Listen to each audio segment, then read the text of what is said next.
Dapur tidak dapat dipisahkan dari kegiatan ibu rumah tangga. Namun menggunakan alat dapur juga harus disertai dengan menjaga kebersihannya. Dikarenakan dapur cenderung dapat menjadi tempat bakteri dan juga kuman berkembang biak.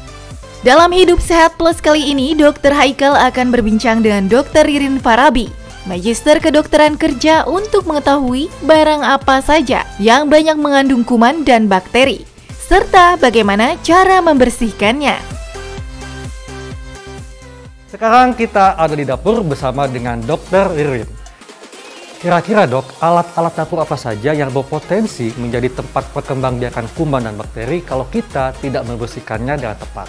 Ya, banyak dokter alat-alat yang ada di dapur yang bisa menjadi tempat berkembangnya kuman dan bakteri. Salah satu contohnya adalah handuk atau lap tangan.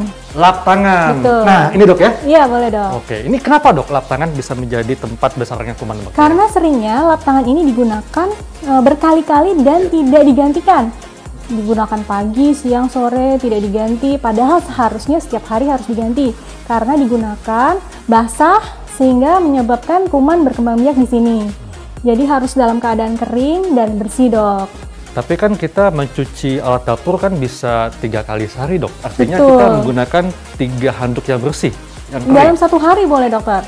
Tapi kalau seandainya itu sudah terlalu basah dan terlalu kotor ya harus memang diganti. Tergantung pemakaian dan tergantung bagaimana keadaan lapnya itu sendiri. Nah, kalau untuk mengeringkannya itu apakah langsung di bawah sinar matahari atau cukup di tempat yang teduh dok? Sebaiknya sih di bawah sinar matahari ya dok. Jadi setiap selesai 1 hari kita beraktivitas, sore menjelang malam kita letakkan di tempat kotor untuk dibersihkan. Nah, besoknya baru dijemur. Selama dijemur kita ganti dengan yang baru gitu dok. Dan mencucinya dengan deterjen biasa dok ya? Betul. Untuk membunuh kuman dan bakteri bisa menggunakan dengan air hangat dok. Air panas bisa untuk supaya bakteri itu bisa hilang.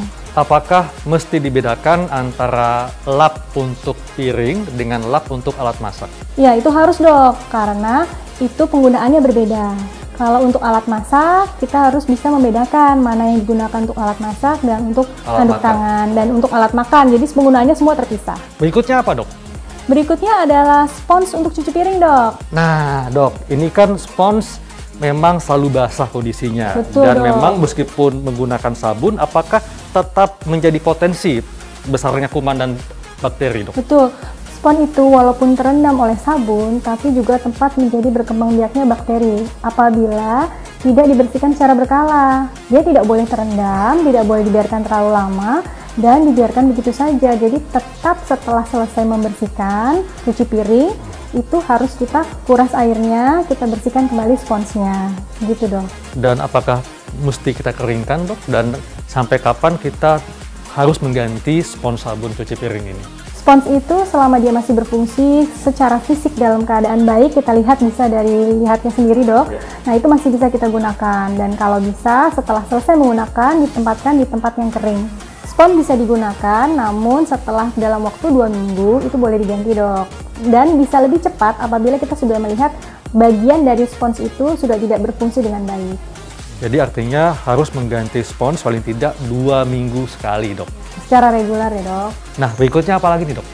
Selanjutnya adalah talenan dok. Talenan, mana talenan nih? Oh ini dia nih. Ya.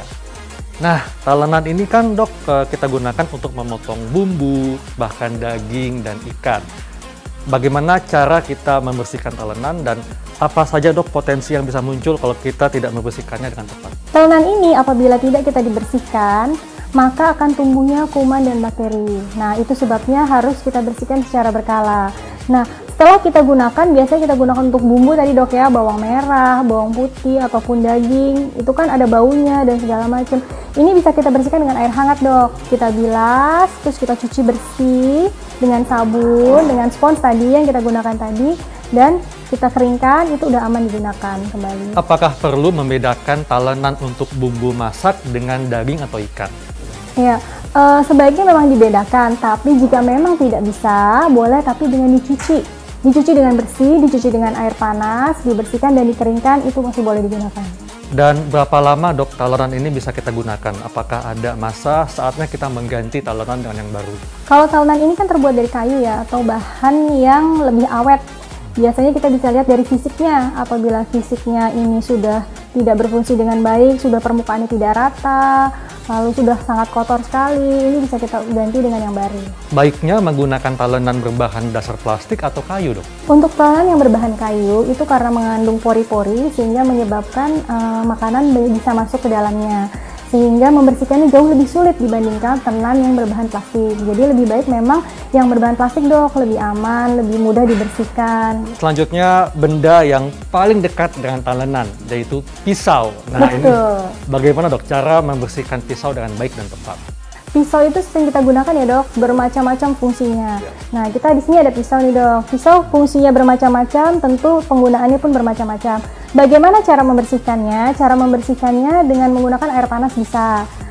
Lalu untuk penggunaannya jangan lupa lagi ini penting, Dok. Kita harus membedakan pisau mana yang kita gunakan untuk ikan, ayam maupun daging dengan sayuran atau buah-buahan. Jangan sampai kita misalnya contohnya untuk memotong bawang, lalu kita gunakan dengan pisau yang sama untuk memotong buah. Nah, berarti di rumah harus kita bedakan mana pisau buah, mana pisau sayuran, mana pisau daging. Ini dibedakannya berdasarkan fungsinya atau kan sudah dibersihkan, Dok, dengan sabun cuci kan? Apakah tetap berpotensi kalau kita menggunakan katakanlah pisau ikan untuk memotong bumbu dapur, apakah akan berpotensi timbulnya penularan kuman dari ikan ke bumbu dapur?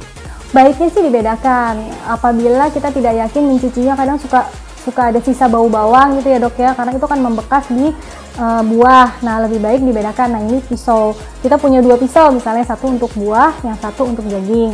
Intinya sih dibersihkan, Dok. Setelah diasah, jangan lupa harus kita bersihkan kembali. Kadang berpikir, habis diasah nggak perlu dibersihkan, lalu langsung digunakan. Nah, itu jangan, tetap kita bersihkan. Seperti tadi saya bilang, gunakan air hangat atau air panas untuk membersihkan supaya terbebas dari kuman dan bakteri. Dan dibersihkannya itu di bawah air mengalir, Dok ya? Iya betul, Dokter, tentu harus di bawah air mengalir. Setelah dibersihkan dengan air panas, lalu dibersihkan dengan air mengalir boleh.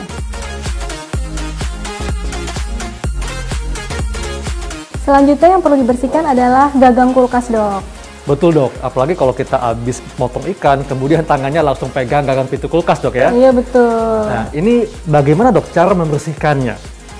Kalau membersihkan gagang kulkas, apalagi setelah memegang ikan, tentunya basah, harus langsung dibersihkan, jangan menunggu nanti-nanti. Bersihkannya dengan sabun biasakah atau ada sabun khusus, Dok? Sabun biasa boleh, tapi jangan lupa dibersihkan lalu dikeringkan. Ini kan umum, Dok ya, di rumah tangga itu ada kayak semacam pegangan atau pelapis khusus untuk gagang pintu kulkas yang terbuat dari kain. Ya, ada nah, tuh, Dok. apakah itu membantu untuk mengurangi kontaminasi atau malah bisa menjadi sarang baru untuk kuman dan bakteri? Bisa menjadi sarang baru untuk kuman dan bakteri apabila tidak dibersihkan. Kita menyangka dengan memasang pegangan itu tidak perlu membersihkan secara berkala dengan adanya gagang itu, namun itulah yang menjadi tempat berkumpulnya kuman dan bakteri. Sebaiknya tidak usah menggunakan apapun untuk di gagang kulkas. Jadi lebih baik nggak usah menggunakan handle atau pelapis gagang pintu kulkas, Dok ya? Karena kalau kotor juga kelihatan ya, Dok. Kalau Betul. basah kelihatan, kalau Iya. gagang pemegang itu nggak kelihatan, basah nggak kelihatan. Nah, bagaimana dengan dalaman kulkas, Dok? Ini kan di dalam kulkas itu kita menyimpan daging, ikan, kemudian buah-buahan, bahkan makanan yang tidak habis kita konsumsi. Nah, bagaimana cara membersihkannya? Kulkas harus rajin kita lihat seminggu sekali, artinya dalam waktu seminggu sekali kita keluarkan bahan-bahan yang sudah lama, yang perlu kita buang, yang perlu kita olah supaya tidak menumpuk di dalam kulkas. Dan dibedakan, Dok, tempat penyimpanan ikan, tempat penyimpanan sayur, dan tempat penyimpanan buah.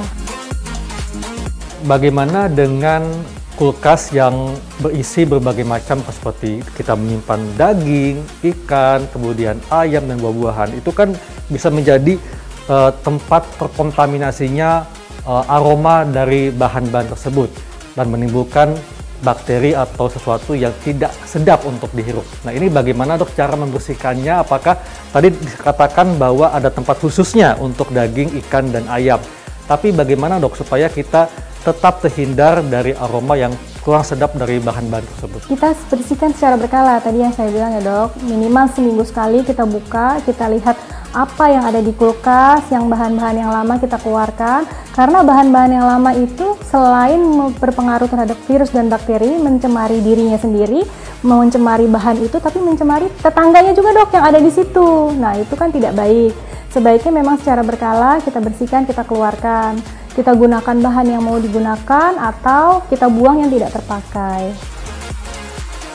Nah pemirsa, ternyata banyak sekali alat di dapur kita yang berpotensi menjadi sarang berkembang biaknya kuman dan bakteri. Sehingga penting bagi kita untuk tahu cara membersihkannya dengan tepat. Saya Dr. Heka Lansyari dan Dr. Ririn Farabi, Magister Kedokteran Kerja untuk Hidup Sehat Plus.